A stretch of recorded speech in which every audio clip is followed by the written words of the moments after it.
The outcome of the last session we had last evening was to the effect that much as the law was passed by Parliament, the bill was sent to the second reading, but as a community, as a country, we were fairly humbled and disheartened by what later on became of the words that were spoken by the Speaker.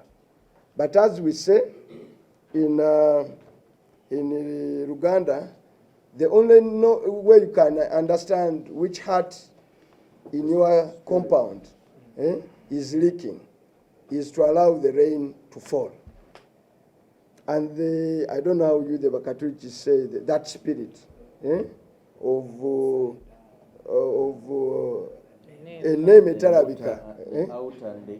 the outer and the inner. But in Islam, the only way you can understand a person is to give that person an opportunity to speak out.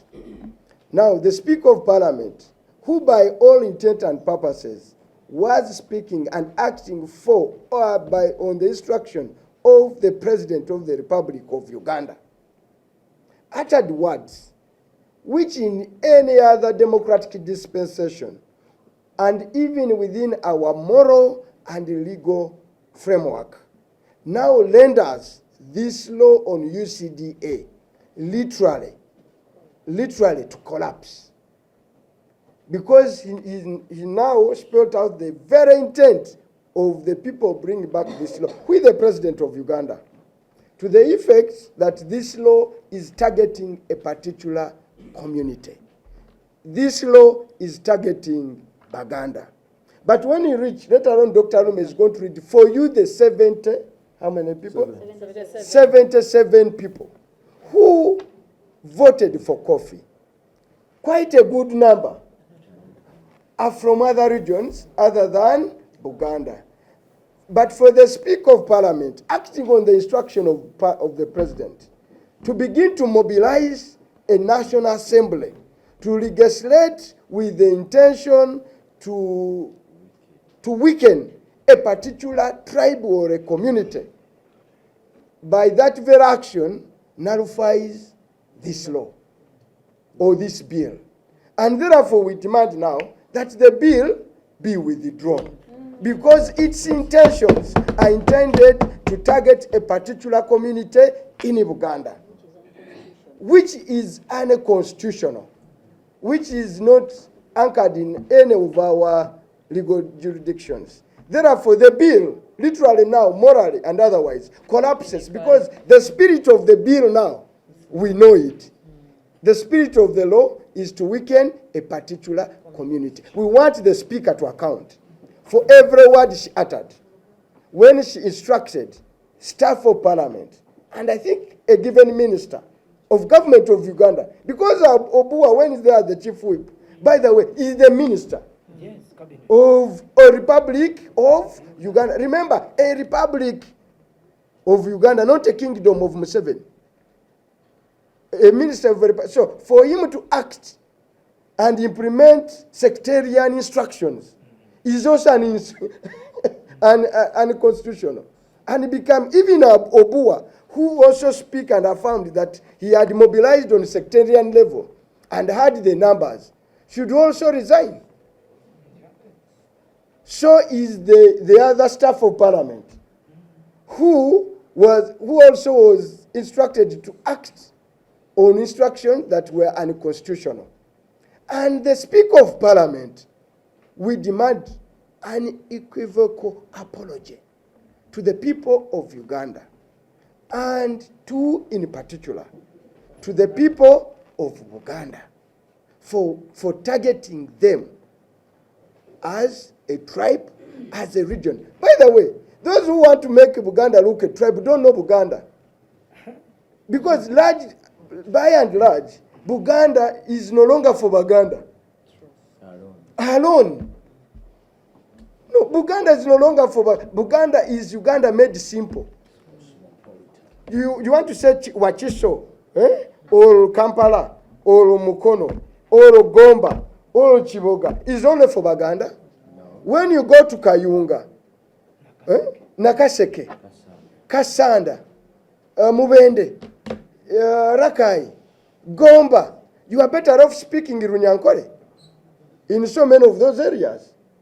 So for anybody who wants to target this region and give it a tribal lens, actually doesn't know how Buganda now looks like today. We are the most highly integrated region. Hospitable. We also hosted President Museveni when the people he loves so much rejected him. He stood there with the Honorable Kutesa and got 3 votes. He couldn't even start his struggle in Ankole, or in Rwakitura, or in Kirihura, or in Kazo. The people, actually, the people of Bushenyi, when we were fighting Obote, we were singing in Nyamurunga. They were calling Obote Manzi Yetu.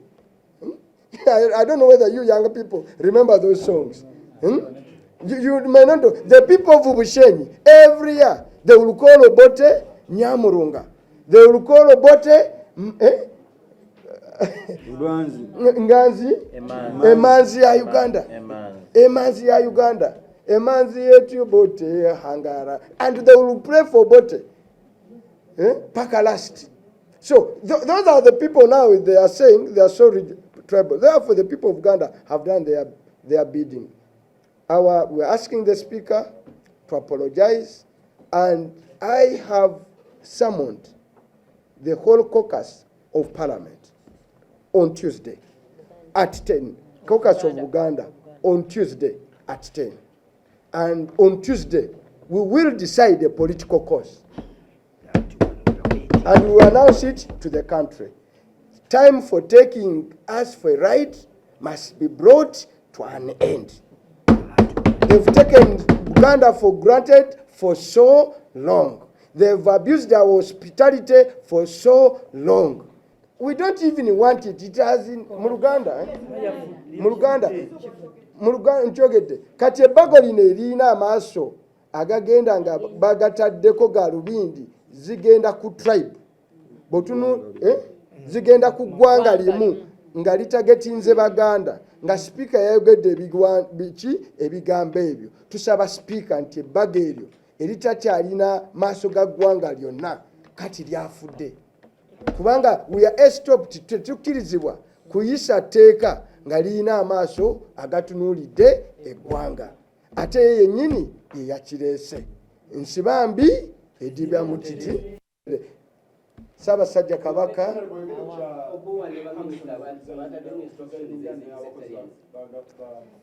I don't want sagala nnyo concentrating ku Bobuwa ne Okema. Okay?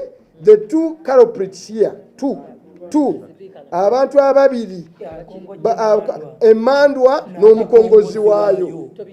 Emandwa Yoweri Kaguta Museveni, agikongojja Anita Among. Emandwa gye nyunsi ya kunyunyunta abantu ba Buganda. Abalala bonna bakubi bakumbage. Obulubale butonotono. Oyagala kubuzaayo. Dr. Soma amanya gaba. Oba okulwana kwe twabadde tukola. Twabadde tetukukola ng'abantu ba Buganda kyokka.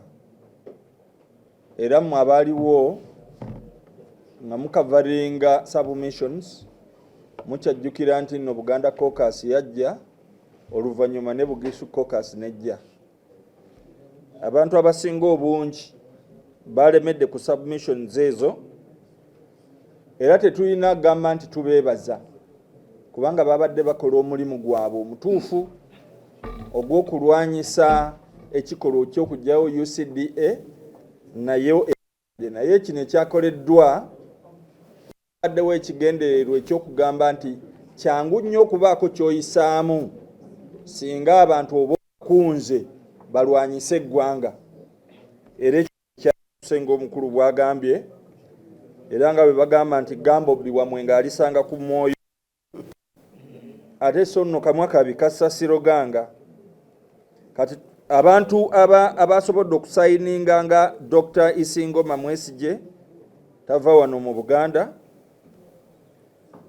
abantu nga Atkins Katushabe musajja w'e Kasese, abantu nga ba Odur Jonathan musajja munozana, abantu nga Mukai Miriam oyo mukyala Mugisu, abantu nga Honorable Nakayenze Koni Galiwango mukyala naye w'e Bugisu, omukyala Nyakato Asinas mukyala Munyoro ereyo emwanyi nayo bazirima era yakulembedde olutabaalo ne Minority Report.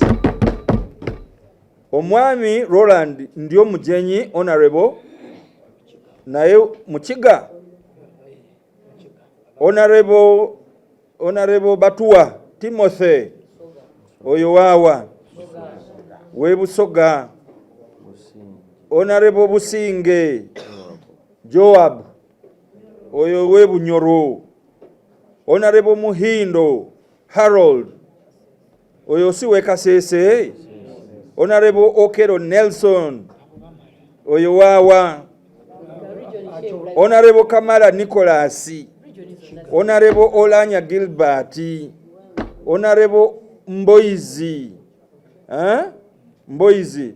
Honorable Onguzuli, Honorable Kaberuka. Abo bonna bava mu mawanga ag'enjawulo, bava mu bibiina eby'enjawulo. Abantu abo naddala abava mu North ffe gye twagenda mukyajjukira Parliament gye yatuula batandise okulima emmwanyi. Kiba kitegeeza nti UCDA omulimu egukoze bulungi. Kakati okusobola okukunga abalala batasobola kutegeera bukulu bwa nsonga eno, babakungira ku kulwanyisa kitundu kimu mu Uganda. Omanyi osobola okubeera n'amata esefuliya namba ng'ogifumba, naye akajiiko k'omunnyu kabeera kamu ne katta amata gonna. Right Honorable Anita Among yassa amata gaabwe, yasobodde okutulaga ki kye bali n'ekigendererwa kyabwe, yatulaze nti ekitundu kino akiboola. Etteeka lizze kuboola Nyamawanga, naye ng'okuboola kusinzidde wano mu Buganda kubanga balabye nti no waliwo ebifuna ebibadde bivuddemu. N'olwekyo oyo omukulu political action ajogeddeko, naye ng'ekintu ekirala kye tujja okukola naffe kwe kuzzaayo omuliro. Bw'otuboola naffe tujja kuboola, oba totwagala naffe tetujja kwagala, tujja kwegaana bw'oba naffe otukoze eki. Mukama abeere nammwe. Ayi Katonda kuuma Ssaabasajja Kabaka. Ababaka ba Parliament balina okuddayo mu sensezi zaabwe ze baakozesa nga basaba obululu, kubanga olwaleero sipiika abayambye mu rules n'agaana okusoma bulinnya ku linnya ate nga tujja kugabawa abaffe abaawano n'abawalala abadde balina obutawagira nsonga eno. Naye ekisinga obukulu mu byonna tulina okulwanyisa mwami Museveni okulowooza nti buli kimu yakisalawo n'abamuwa amagezi nga takkiriza amagezi ge bamuwa. Obadde olaba Minisita Bright Lwamirama nga ali ku kikompola kimutuulidde kye bamugamba okukola takyagala, komiti tekkiriza kye yagambye, naye okujjako okutiitiira kubanga alina emmundu zirina we zikoma. Ekintu ky'emmwanyi oba baagala oba tebaagala bajja kisesema. Mwami Museveni ne ttiimu yo bajja kizza ng'atamidde enzombera ewera. Kyova bateekawo amasiga ga gavumenti 3 nti palamenti yandibadde ekoma ku executive ng'eyita weerina okukoma. Ekyomukisa omubi tulina abasinga obungi nga beyagamba nti ne bompeereza yeebaka musindike yeebake bwe banaamukona kasimuke be basingamu obungi.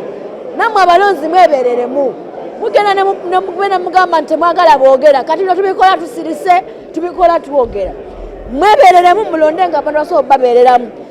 Parliament sisimuka, otherwise tolina makulu wano bwe tuba nga President Museveni bw'asinizinga ng'okolola muyisa ebintu nebagamba mubikyuse ne mubikyusa ne tubuuza emitwe babeera bagipangisizza oba muba musengisa abaaliwo ku lulu kyamukisa muli nti abayisa biri ne tubigoba ate kati mwe mubiyisa nga mubiwaana. Ekibaddewo olunaku olwaleero nga kyongereza ku kyabaddewo eggulo kyogera ddala kirungi nti rules ziba zirina okukola nti sipiika bw'asalawo ekintu sipiika yatukulembera wano mu paalamenti ye namba 3 mu ggwanga naye n'ekiragiro kya sipiika kyaba asazeewo kiba kisobola okukyalenjingibwa okuwakanyizibwa ne tumugamba nti sipiika kino ky'osazeewo kikyamu era kyetubadde tumulaga mu rules era kirungi nti kaakati bwe tumulaga rules aba alina ozigoberera nti bw'osalawo ekintu newankubadde yeesigwe sipiika n'ebirala byonna byonna naye rules zigamba nti bammemba tusobola okuwakanya ne tuyimuka abantu 40 era kyetukoze n'olwaleero kati yagenda n'agamba nti kaakati mweyisa bubi nedda tuyita mu rules okuyimirira tetukola bukozi fujjo tetubeera mu muzannyo tuba tugoberera rules zigamba nti abantu 40 n'okweyongera waggulu bwe bayimirira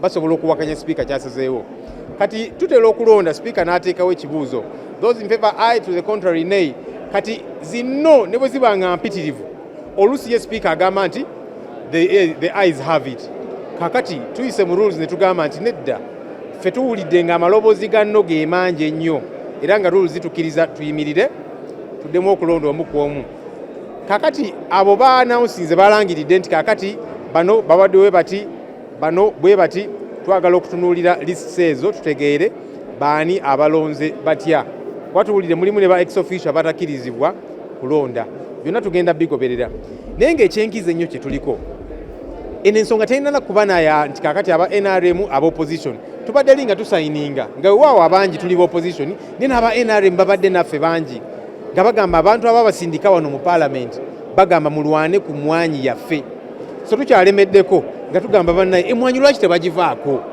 bino bwe bagamba nti emyaka 3 emyaka 5 nti obanga agamba nti kale abalimba emmwanyi tubawadde emyaka 3 oba 5 bwe ginaggwa tugitwale ffe nga gavumenti bagitte kyenkana oba bagikwase pineti nga bwe baali baagala okukola tugamba gavumenti muwulirize abantu bagamba emmwanyi mugireke UCDA tetuukiridde nnyo kiri awo naye twagala etereere kubanga already ebadde etambula ng'ekwasaganya obuvunaanyizibwa bwayo nga committee report majority committee report bwe yagambye ng'egamba tewali buzibu naye ate mu kuggwendu nga bagamba nti ate turationalizinge kikyoba otegeeza awo we tukyalemedde era nga tusaba bannayuganda eyo gye muli abalima emmwanyi abanywa kaawa abasomedde ku mwanyi nammwe muyimuse amaloboozi gammwe kubanga ffe wano yesu tujja kuba emmeeza mu paalamenti naye tekimala bwe tuba nga tuli ffekka mujjukira mutogikwatako abaka baali wano ne bakola buli kye baasobola okukola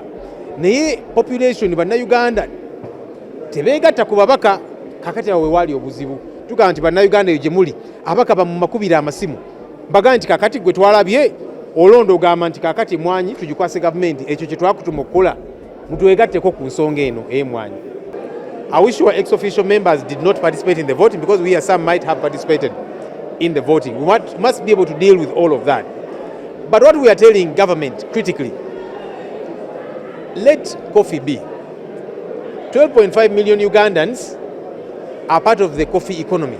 We are going to share the list so that everybody gets to see how people have voted, so that the voters get to see our legislators voting as we sent them. That's very important. Zino listi tugenda kuzifulumya bannayuganda balabe nti omubaka waffe alonze nga ffe bwe tumusuubira okulonda nga bwe twamutuma okulonda oba ye alonze bibye bye bamugamba mu kokasi oba ki ekyo nakyo kikulu kyovudula tugamba bannayuganda mutwegatteko ku kaweefube ono. Kati ku stage eno gye tutuuseewo nze nsimanyi ekisooka the 77 members of parliament abasayininze against rationalization of Uganda Coffee Development Authority. Ane nyonga nensima saidi eri lwokuba bw'olabamu babadde beyond 300 plus naye only 150 be basayininze kati naye eri sigino y'amaanyi nnyo ku gavumenti nti bannange ekintu kino because out of 300 plus ababadde saidi eri bw'okuba house badde ejjudde naye ne basayiningako only 150. kiba kitegeeza nti babaka bakommunicates nti banange ekintu kino mukiveeko omwanyi muguveeko muguviireko ddala. Nze mbadde ku committee ya agriculture as a shadow minister, naye all the stakeholders abajja ku committee abapeering ku committee starting from Buganda Parliamentary Caucus, Bunyoro Farmers Association, Coffee Farmers Association, Bugisu Cooperative Union, Ankole Coffee Growers, Masaka Coffee Growers, the Kingdom of the Buganda, naye yaleetayo yasindika y'abantu baayo, naye bonna bali bagamba no tebagala UCDA egende wansi wa Ministry of Agriculture. Report ya committee ya fulumye gye mulabye ya majority, it was just a table report. About the table report which did not represent the opinion, the views of the majority, abantu bali 1,12.5 abakikiridwa ku katebe kuyitira mu groups ezemba gambye kati kino government naye yino kuba I think government has to pull back yebuuze out of all these members of parliament ababadde bajude mu house why natera nnyo side ere ya ruling party ebadde na 300 plus members, why would only 150 be the ones to have signed? Abalala babaddewa bagenzewa because nakati bakyali babadde bakyali wale omunda. So they should reconsider and withdraw that coffee, the Uganda Coffee Development Authority Bill 2024, but withdrawing in the interest of Ugandans. Parliament, and it is a people-centered parliament. When we tulayira want to gamba, I will protect, promote and preserve the Constitution of the Republic of Uganda. Lwaki tulayira nga tunywereza mu Constitution nti Constitution y'eggwanga ye protecting interest z'abana Uganda bonna. But likewise, when we are deliberating wano mu parliament, tulina kuwayo endowooza zaffe nga tweteeka mu ngalo z'abana Uganda bali abakola ki abatulonda.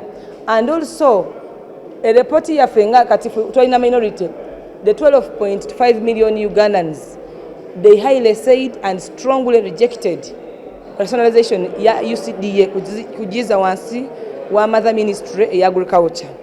I'm called Alerutom Aza, Member of Parliament for Westmoreland County.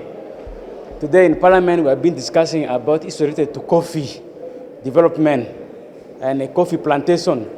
And I come from West Nile where people have started now picking interest in coffee. Reasons being that coffee is a perennial crop which brings income year in, year out. Unlike cotton, unlike tobacco, coffee always brings income. That's why it's a perennial crop, and that's why we want it to also go to West Nile, and specifically to Moyo district. And that can only be possible when it is made to go under Ministry of Agriculture. Thank you.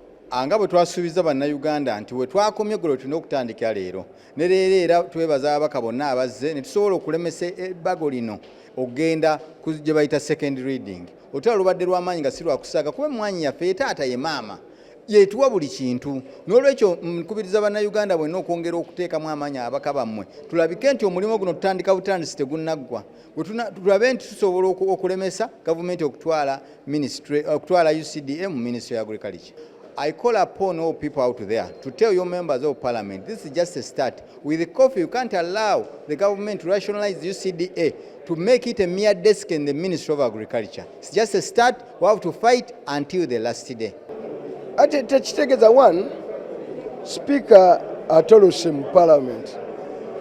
Oluvannyuma lw'okulaba omanyi tusobola okuwangula ne mu losing numbers. Naye ndowooza atidde okugenda ku stage eddako. Kuba stage eddako y'ey'obuwaayiro era tulowooza naawe waliwo olutalo olwannamaddala.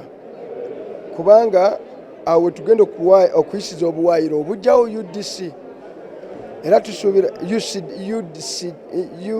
UCDA tusuubira ogiyisa obuyisa mu kiseera ekyo. Era tugenda kusimba Nakakongo y'emu. Tugenda kuwaayo ensonga ze zimu. N'olwekyo kino kikyali kituuza Abaganda bagamba gakyali mabaga. Ekyokubiri, nze olwaleero ndi musanyufu ababaka ba parliament abaawano beekozeemu omulimu ogwannamaddala ne bawera ate ne baleeta n'abalala ne bassa ebibiina by'ebyobufuzi ku nkondo. Tubadde ab'NRM, aba NUP, aba FDC. I think ekyo tekigulwa muwendo n'obumu bwe tulaze.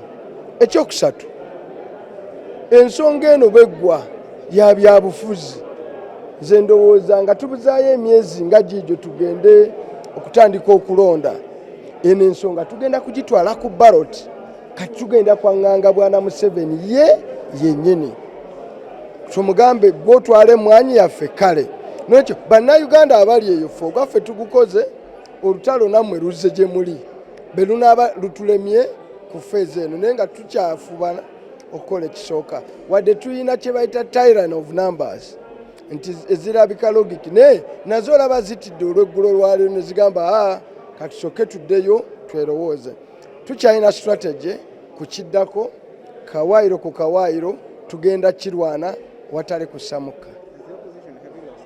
No, we haven't lost anything. As the opposition, I think we've done what we ought to do. Chetutokedde okukola tukikoze. Okwetonda ekigambo kyeyayogedde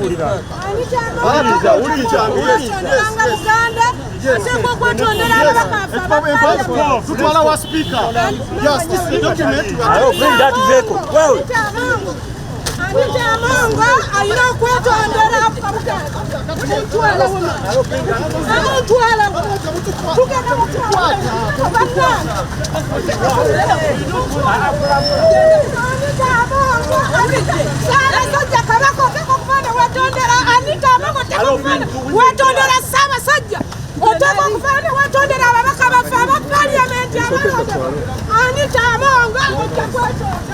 Twagala ekiwandiiko twagala Anite Amongo atekwetondera bannayuganda ono mukyala mumutekeri twagala Anite Amongo n'okwetondera bannayuganda bannayuganda Anite tumuwadde ennaku 2 alina okwetondera bannayuganda siyakuzanyirako mumutekeri maaso omukyala ayagala kubeerawo wano kino ekiwandiiko kwate ekiwandiiko kino kitwalire sipiika twala ekiwandiiko kino yes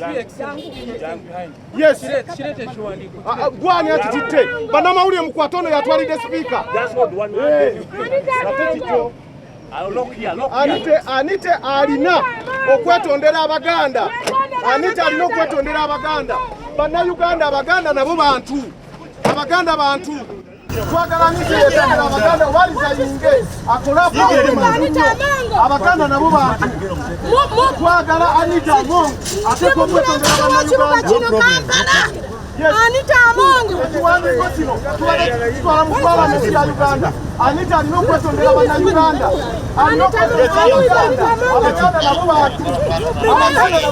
electoral area yes Katabu Moses nze Lord Councillor atwala ekitundu kino yes obuzibu twagala Anite yayogedde ku baganda ng'agamba abaganda tebalina kubeera mu Parliament twagala abaganda betondere abaganda nabo bannayuganda nga bolaba abakyoli nga bolaba abalango n'abanyankole bonna bannayuganda tetusuubira Anite kwogera ku kintu ekyo kubanga speaker wa Parliament n'olwekyo batukutte naye ekiwandiiko kikino tubadde tukitwalira speaker wa Parliament era tujja genda maaso tumuwadde ennaku ntono nnyo